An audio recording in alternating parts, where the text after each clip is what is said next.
우리가 잘 알고 있는 마르틴 루터라고 하는 사람,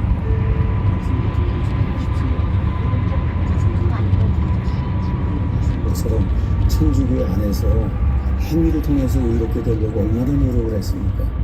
그렇죠? 그만큼 양심이 깨끗하게 되려고 노력했던 사람이 없어요.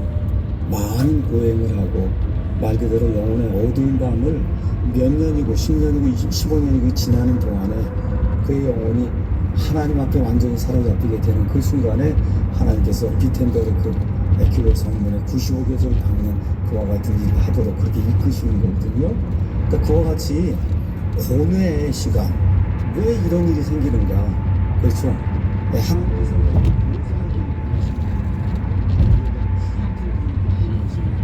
갖는 것이 대다수 하나님의 일을 했던 많은 사람들에게 공통적으로 일어나는 일입니다. 자, 그 다음에 신약성경으로 가니까 누가 나오냐 하면 침례자 요한이 나옵니다.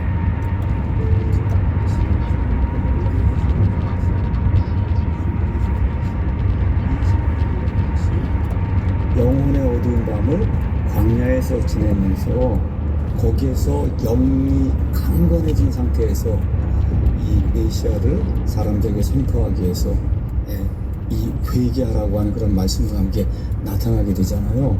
그러니까 하나님과 고독하게 교제를 나누고 하나님을 아는 그와 같은 것으로 충만해진 다음에 그 다음에 하나님의 일을 하는 그런 일이 성경에 나타나 있습니다. 또 있어요. 광야에 가서 영혼의 어두운 서안동 톨게이트입니다. 요금 17,700원입니다. 그 다음은 약 200m. 오른쪽 방향입니다. 침례를 받으시고 성령의 인도를 받아 어디로 들어가요? 광야로 들어가는 거예요. 그래서 영혼의 어두운 밤 이야기할 땐 거의가 다 광야를 이야기하는 거예요. 이 광야는 말이 광야 그러니까 굉장히 좋아 보이죠.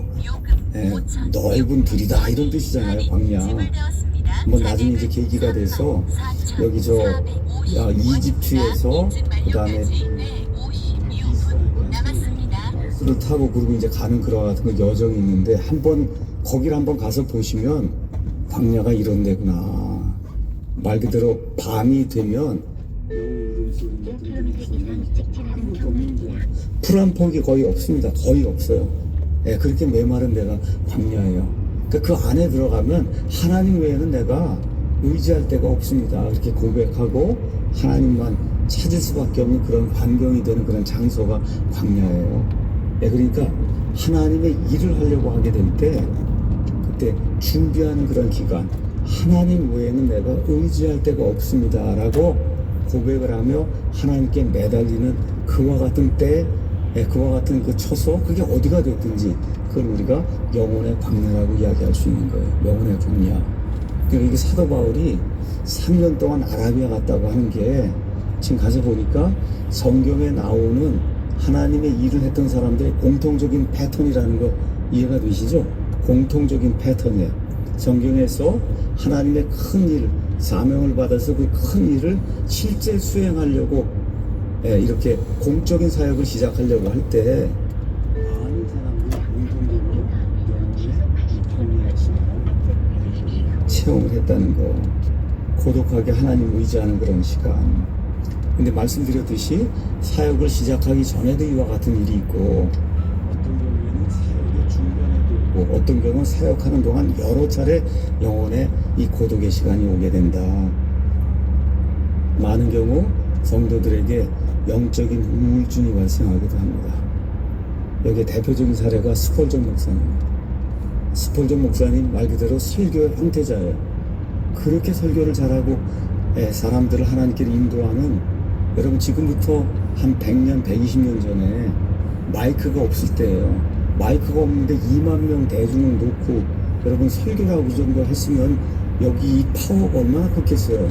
그렇잖아요. 그렇게 해서 사람들에게 말씀을 선포하고 사람들을 회심시키고 하는 그런 일을 했는데도 불구하고 너무나 통증이 심해서 이 통풍으로 인한 이와 같은 그 통증이 심해갖고 그래서 말 그대로 그냥 다운이 돼버리면 그러면 아무것도 할 수 없는 그와 같은 그 상태.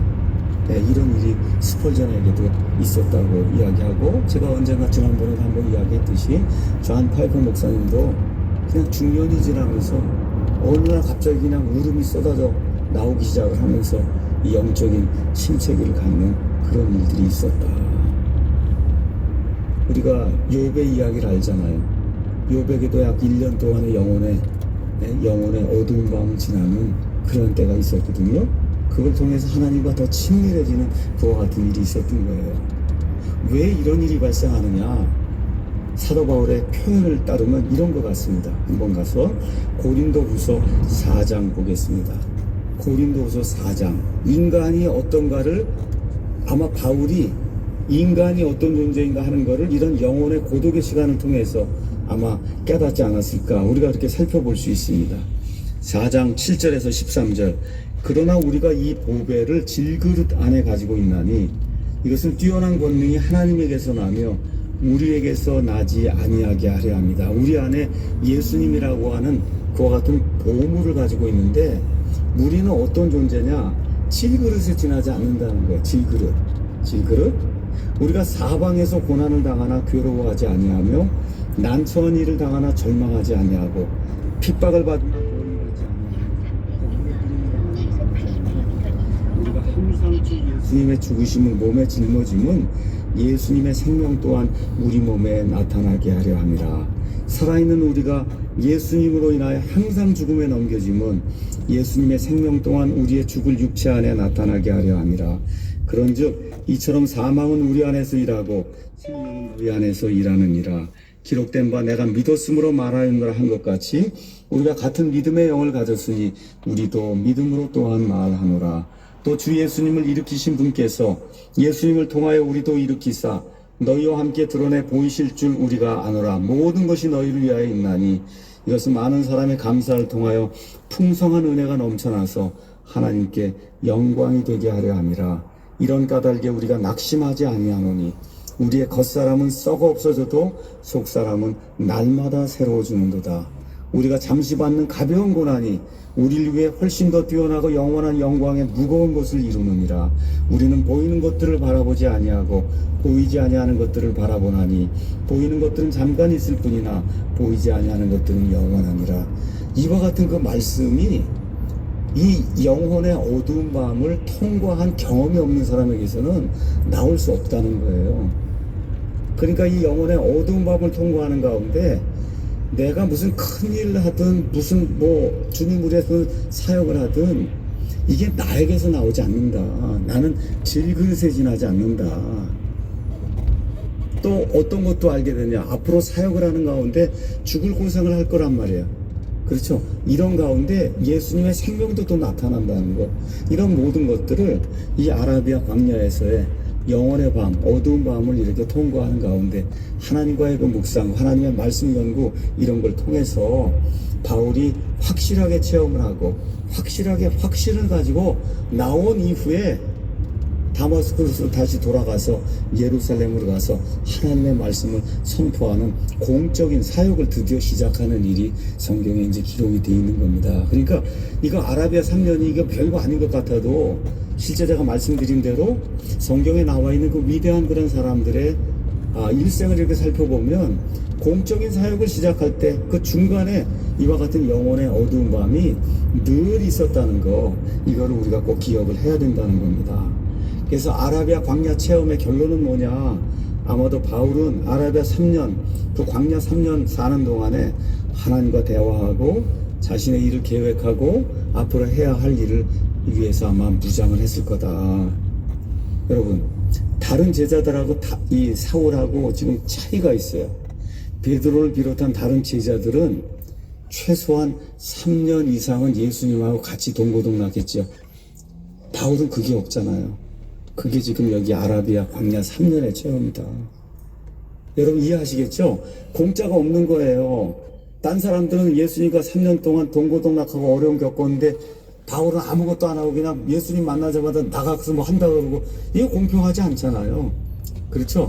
그러니까 적어도 3년 동안 다른 사도들과 마찬가지로 하나님의 말씀을 연구하고 예수님이 누구신가를 다시 한번 확신하고 이분을 어떻게 선포해야 되는 것을 이후에서 준비하고 하나님께 기도하고 영이 강화가 된 그런 상태에서 침례자 요한이 유대 광야에서 등장해서 회개하라 하늘의 왕국이 가까이 왔느니라 영원의 밤을 통과한 이후에 강력한 그런 말씀을 전한 것처럼 여기 바울이 나타나서 하나님의 말씀을 이렇게 강력하게 전한 데에는 이 3년 동안의 준비 기간이 있었다는 거. 이게 굉장히 중요한 겁니다. 그는 분명히 사도로 부르심을 받았어요. 그럼에도 불구하고 이 3년 동안 자기가 처음 접하는 그 시스템, 기독교라고 하는 것, 예수님이라고 하는 분, 그렇죠? 구약 성경을 잘 해석을 해서 이거를 가르쳐 줘야 될 거 아닙니까? 그렇죠. 구약 성경 연구를 해서 구약 성경에 나와 있는 이분이 특별히 우리 유대인들에게 이분이 바로 메시아라고 하는 거를 그걸 학문적으로 이거 성경을 통해서 증명을 해 보여야 될 거 아니에요. 하려면 구약 성경을 빼곡히 되어 있는 그 구약 성경을 처음부터 끝까지 읽고 요약을 하고 여러분 그렇지 않고 그냥 가는 데마다 하나님이 머릿속에다가 사울아 이거 얘기하라 이거 이렇게 얘기하지 않았을 거 아니에요. 그렇죠? 그러니까 연구하고 공부하고 준비하고 묵상하고 하나님과 교제하는 그런 시간이 있었어요. 지금까지 바리새파 교육만 받았어요. 근데 이제 예수님의 기독교라고 하는 그런 새로운 길 이걸 지금 알게 됐으니까 공부하고 준비하는 그런 기간이 이제 필요했다는 거예요. 특별히 그 당시 그리스도교는 온 세상에서 배척을 받았어요. 그냥 나가서 이렇게 전할 수 있는 게 아닙니다. 목숨을 내걸고 전하더라도 논리적으로 이성적으로 증거를 가지고 전달을 해야 되거든요.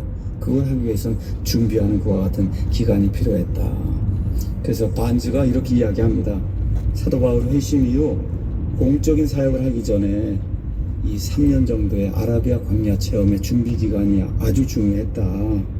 이 기간을 통해서 정말 나를 부르신 그 하나님의 뜻 그것이 무엇인가 다시 한번 확인해보고 또 반지가 이렇게 이야기해요. 우리 일생은 한 번 사는 거다.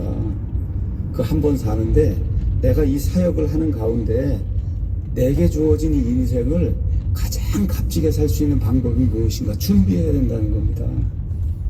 우리 여기 젊은 사람들도 있고 있는데 인생을 어떻게 한 번 주어진 거니까 이거를 어떻게 살아야 가장 값지게 살 수 있는가 이건 준비 안 하면 안 되잖아요. 그냥 살면 그렇게 값지게 살 수가 없으니까. 그렇죠? 그 다음에 또 시험과 유혹을 피하기 위해서 하나님의 사람으로서 모든 것을 대비하기 위해서도 준비의 시간이 필요했다. 그래서 결론의 말씀을 드리면 우리의 부르심에 합당하게 충분히 준비하는 그와 같은 일이 있어야 됐다는 겁니다. 그 전까지 랍비가 되기 위해서 아마 10년에서 20년 정도 공부했을 거예요. 근데 이제는 기독교의 이 전파자가 되기 위해서 적어도 3년 정도 주님을 위해서 공부하는 그와 같은 일이 있어야 된다. 옛날에 아마 위얼 스미스 목사님이 그렇게 이야기했던 거예요. 어떤 사람들이 찾아와서 묻는다는 거예요. 목사님 지금 제가 복음의 열정이 있어갖고 지금 이게 신학교 다니는데 이거 신학교에서 이거 하는 거 이거 재미도 없고 당장 나가서 지금 선교사도 하고 이래야지 안 되겠습니다. 네, 이렇게 뚝뚝 치고 3년은 공부해야 된다. 공부.